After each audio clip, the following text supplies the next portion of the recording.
আসসালামু আলাইকুম রাহমাতুল্লাহ। কেমন আছেন? আশা করি ভালো আছেন। আজকের ভিডিওতে আপনি জানতে পারবেন কোরআনে বর্ণিত কে এই কিংবদন্তি নারী রানী বিলকিস, এবং আপনি আরও জানতে পারবেন হযরত সুলাইমান আলাইহিস সালাম ও রানী বিলকিসের সুন্দর একটি ঘটনা। আশা করি ঘটনাটি আপনার মন ছুঁয়ে যাবে। আরব ইতিহাসের কিংবদন্তি নারী রানী বিলকিস। পবিত্র কোরআনে সূরা নামলে ২৯ থেকে ৩৬ নম্বর আয়াতে রানী বিলকিসের ঘটনা বর্ণনা করা হয়েছে। কোরআনের বর্ণনা থেকে তার মেধা, বিচক্ষণতা ও ক্ষমতার প্রতাপ সম্পর্কে ধারণা পাওয়া যায়। আল কোরআনে বর্ণিত নারীদের মধ্যে রানী বিলকিসই সবচেয়ে পরাক্রমশালী। তিনি রাজত্ব করতেন আরব উপদ্বীপের বর্তমান ইয়েমেনে, প্রাচীন ইতিহাসে যা সাবা নামে চিহ্নিত হয়েছে। ইসলাম পূর্ব আরব ইতিহাসেও রানী বিলকিসের গৌরবোজ্জ্বলের শাসনের বিবরণ পাওয়া যায়। তিনি ইয়েমেনের একটি অঞ্চল শাসন করতেন। তার শাসনামলে ইয়েমেনের প্রভূত উন্নয়ন হয়। আর্থিক উন্নয়নের ফলে সুউচ্চ ভবন নির্মিত হয়। তার মৃত্যুর পরও তা দীর্ঘকাল পর্যন্ত টিকেছিল। রানী বিলকিসের পূর্বপুরুষরা ইয়েমেনের সাবা অঞ্চল শাসন করতেন। তার পূর্বপুরুষের নাম অনুসারেই এই অঞ্চলের নাম সাবা হয়। তার বংশের নাম ছিল সারাহ। গ্রহণযোগ্য মত অনুসারে বিলকিস ছিলেন জি সারাহর কন্যা, যদিও কোনো কোনো ঐতিহাসিক বলেছেন তার পিতার নাম ছিল ইলিশারাহ। রানী বিলকিস সাবার রানী হওয়ার পর নারী হওয়ার কারণে গোত্রের লোকেরা তার নেতৃত্ব মেনে নিতে অস্বীকার জানায়। তারা মেনে নিতে পারছিল না একজন নারী তাদের উপর রাজত্ব করবে। ফলে তারা বিলকিসের বিরুদ্ধে বিদ্রোহ ঘোষণা করল এবং ব্যাপক সেনা সমাবেশ ঘটালো। পরিস্থিতি নিয়ন্ত্রণের বাইরে চলে গেলে রানী বিলকিস তার বাইকে নিয়ে রাজপ্রাসাদ থেকে পালিয়ে যান এবং জাফর ইবনে কুরত আল আসাদির বাড়িতে আশ্রয় নেন। কিন্তু রাজ্য উদ্ধারের জন্য বিলকিস অভিনব এক কৌশল অবলম্বন করেন। তা হল, তিনি তার প্রতিপক্ষ আমরের কাছে গেলেন। বিলকিস পালিয়ে আসার পর যিনি ক্ষমতা গ্রহণ করেছিলেন, আমর রানীর সৌন্দর্যে মুগ্ধ হলেন এবং তাকে জীবনসঙ্গী করতে আগ্রহ হলেন। রানীকে একত্রে মদ পানের আমন্ত্রণ জানালেন।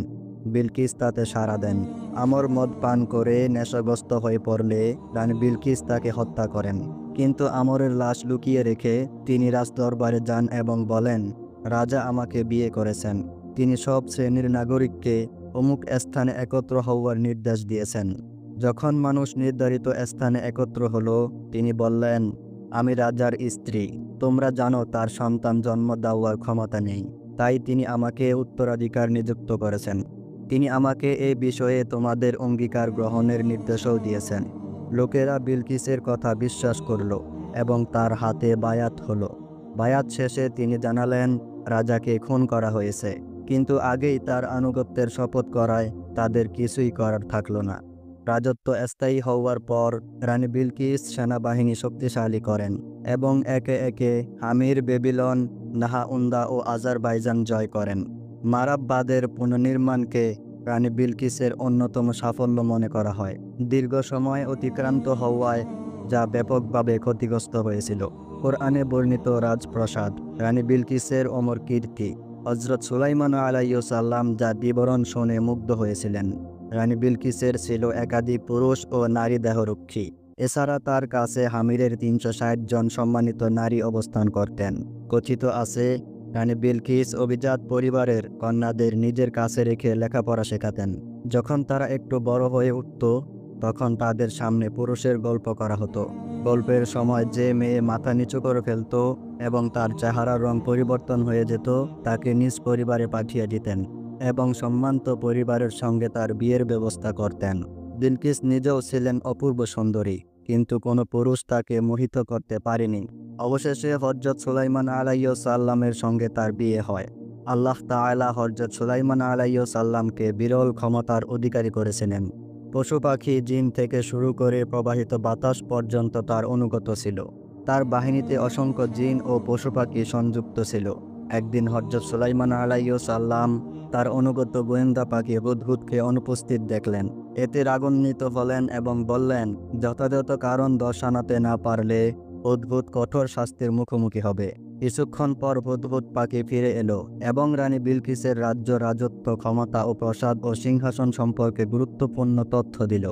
তিনি রানীকে আল্লাহর প্রতি বিশ্বাস স্থাপনের আহ্বান জানিয়ে চিঠি পাঠান উত্তরে রানী বিপুল পরিমাণ উপঢৌকন প্রেরণ করেন হযরত সুলাইমান আলাইহিস সালামের দরবারে। এতে ছিল নগদ স্বর্ণ, রৌপ্য, দাস দাসী সহ বহু মূল্যবান সামগ্রী। সঙ্গে পাঠান 40 সদস্যর উচ্চতর কূটনৈতিক দল। কিন্তু জাগতিক এই ধন সম্পদের প্রতি কোনো লোভ ছিল না হযরত সুলাইমান আলাইহিস সালামের। তিনি তা প্রত্যাখ্যান করলেন এবং জানালেন, মানুষকে কুফরি ও শিরক মুক্ত করে একত্ববাদের পথে নিয়ে আসাই তার মূল চাওয়া। আল্লাহ তাআলা হযরত সুলাইমান আলাইহিস সালামকে যে ক্ষমতা ও প্রাচুর্য দান করেছেন, রানী বিলকিসের প্রতিনিধিদের সে সম্পর্কে ধারণা দিলেন তিনি। রানী বিলকিস হামিরের নেতাদের যুদ্ধের প্রস্তুতি নেওয়ার নির্দেশ দিলেন। সেনা সমাবেশ ঘটানো হলো এবং যুদ্ধের সর্বোত্তক প্রস্তুতি নেওয়া হলো। রানী বিলকিস জাতির উদ্দেশ্যে ভাষণ দেন। তিনি বলেন, যদি সুলাইমান আলাইহিস সালাম আমাদের উপহার গ্রহণ করেন, যুদ্ধ না করে আল্লাহর প্রতি আহ্বান জানান, তাহলে বুঝতে হবে তিনি সত্য নবী। আর যদি তিনি উপহার প্রত্যাখ্যান করেন, তাহলে বুঝতে হবে তিনি পৃথিবীর অন্যান্য রাজার মতোই একজন রাজা। আমরা তার সঙ্গে যুদ্ধ করব। কোনো শক্তি আমাদের পরাজিত করতে পারবে না। আর তিনি যদি সত্য নবী হন, কোনো শক্তি আমাদের রক্ষা করতে পারবে না।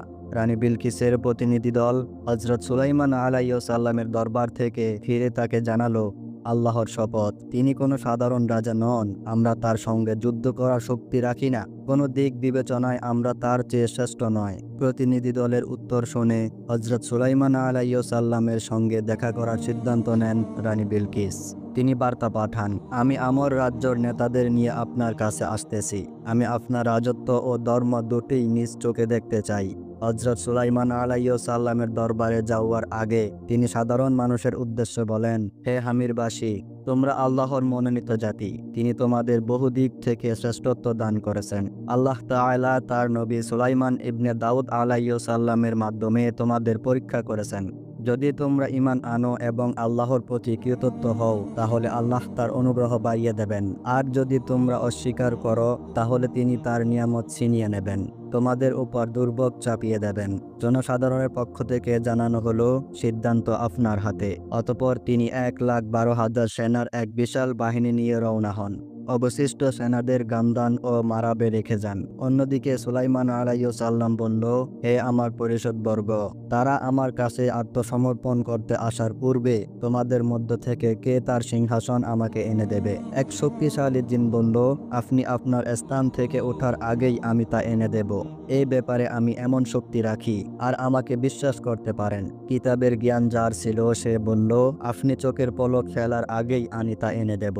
সুলাইমান আলাইহিস সালাম বললেন, ঠিক আছে। সে জিন চোখের পলকেই তা নিয়ে চলে আসলো। সুলাইমান আলাইহিস সালাম যখন তা সামনে রাখা দেখলো, তখন বলল, এ আমার প্রতিপালকের অনুগ্রহ, যাতে তিনি আমাকে পরীক্ষা করতে পারেন আমি কৃতজ্ঞ না অকৃতজ্ঞ।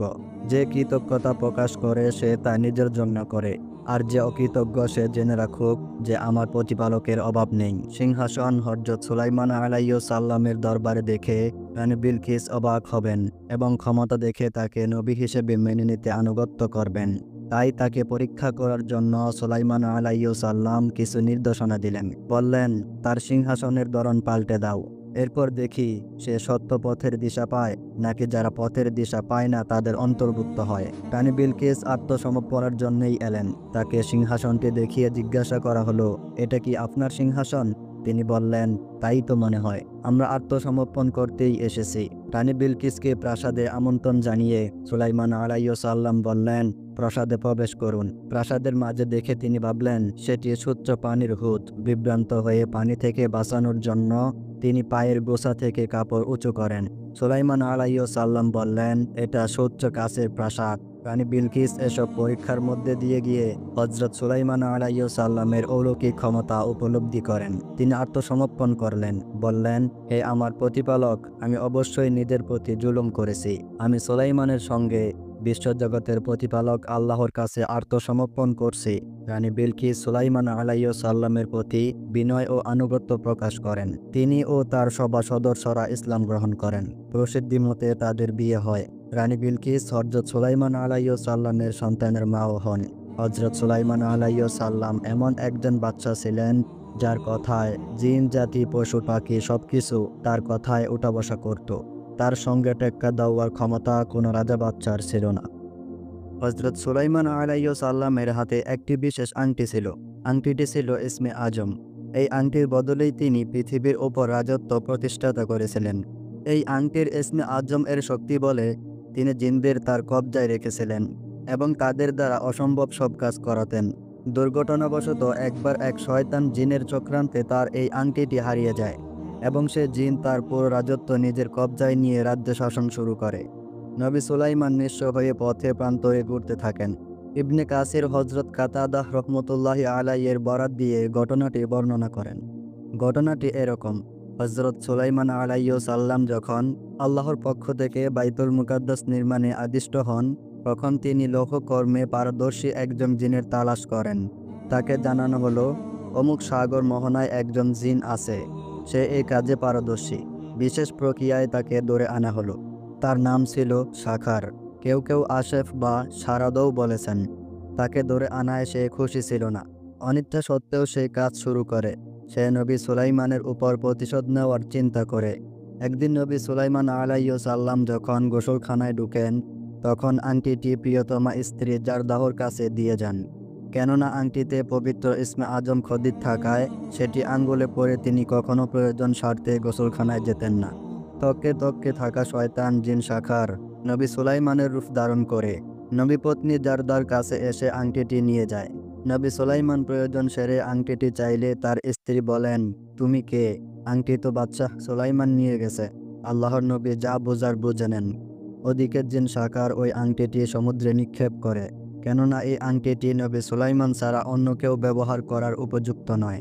জিন শাখার নিজের শয়তানি ক্ষমতা বলে সুলাইমান আলাইহিসসালামের রূপ ধারণ করে রাজ্য শাসন শুরু করে এবং সুলাইমান আলাইহিসসালামকে রাজ্য থেকে বিতরণ করে দেয়।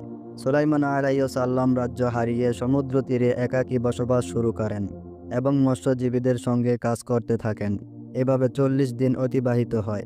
একদিন এক জেলের সঙ্গে কাজের চুক্তি হলে জেলে তাকে পারিশ্রমিক হিসেবে একটি মাছ দেওয়ার প্রতিশ্রুতি দেন। দিন শেষে তিনি যখন ওই মাছ কুটতে যান, তখন মাছের পেটে ইসমে আজম তার আংটিটি পান। তখন তিনি আবার তার রাজ্য নিজের হস্তগত করেন এবং ওই শয়তান জিনকে একটি বিশেষ পাত্রে আবদ্ধ করে গভীর সমুদ্রে নিক্ষেপ করেন। এ ব্যাপারে কুরআনের সূরা সোয়াদ এ সংক্ষিপ্ত বর্ণনা এসেছে, যার অর্থ, আর আমি তো সুলাইমানকে পরীক্ষা করেছিলাম এবং তার সিংহাসনের উপর রেখেছিলাম একটি দেহ। অতঃপর সে আমার অভিমুখী হলো। সুলাইমান বলল, হে আমার রব, আমাকে ক্ষমা করুন এবং আমাকে এমন এক রাজত্ব দান করুন যা আমার পরে আর কারোর জন্যই প্রযোজ্য হবে না। নিশ্চয়ই আপনি বড়ই দানশীল। সূরা সোয়াদ আয়াত নাম্বার 34। একবার হযরত বাহলুল রাহিমাহুল্লাহু তাআলার সাথে বাদশাহ হারুনুর রশিদের সাক্ষাৎ হয়। হারুনুর রশিদ তাকে উদ্দেশ্য করে বললেন, অনেকদিন যাবৎ আপনার সাথে সাক্ষাৎ করার আমার কামনা বাসনা ছিল। হযরত বাহলুল রাহিমাহুল্লাহু তাআলা বললেন, আপনার সাথে দেখা করার তো আগ্রহ আমার মনে কখনো উদয় হয়নি। বাদশাহ তার কাছে কিছু নসিহত শোনার আবদার করেন। তিনি বাদশাহকে উদ্দেশ্য করে বলেন, আমি কি নসিহত করব?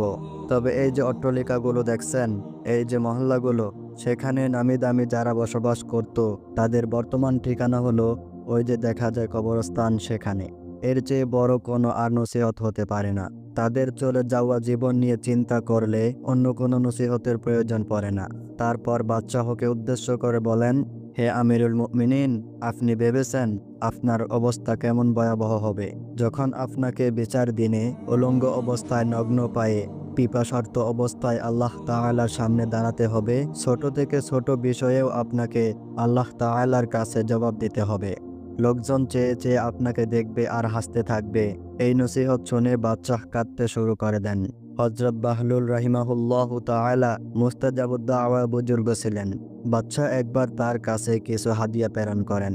তিনি সেগুলো ফিরিয়ে দেন এবং বলে দেন, আপনি এগুলো যাদের কাছ থেকে নিয়েছেন তাদেরকে ফিরিয়ে দেন, যেন হাসরের দিন ওই ব্যাপারে আপনার জবাবদিহি করতে না হয়।